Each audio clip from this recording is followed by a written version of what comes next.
Star India one मध्ये आपलं स्वागत आहे। पाहूया आजची प्रमुख माहिती। मिरजेत एमएसईबी ऑपरेटरचा खून, 5 तासात 2 आरोपी जेरबंद। लोखंडी बारने हल्ला करून हत्या, 2 संशयितांना अटक। सांगली जिल्ह्यातील मिरज येथे MSEB substation operator Sudhir Pandit Latwade यांच्या हत्येप्रकरणी महात्मा गांधी चौकात पोलिसांनी अवघ्या 5 तासात 2 संशयित आरोपींना अटक केली आहे।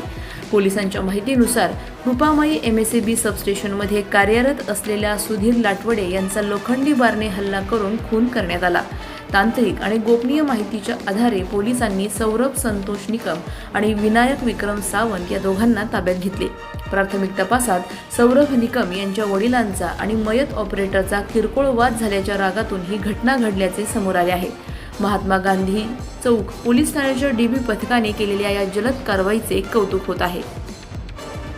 सदर कारवाई पोलीस अधिकारी आणि अंमलदार तुषार दोशी, पोलीस अधीक्षक सांगली श्रीमती कल्पना बारवकर, अप्पर पोलीस अधीक्षक सांगली मुकुंद कुलकर्णी, उपविभागीय पोलीस अधिकारी मिरज विभाग संजीव कुमार झाडे, पोलीस निरीक्षक सांगली यांच्या नेतृत्वाखालील संदीप शिंदे, सहाय्यक पोलीस निरीक्षक प्रभारी महात्मा गांधी चौक पोलीस ठाणे मिरज यांनी केली आहे।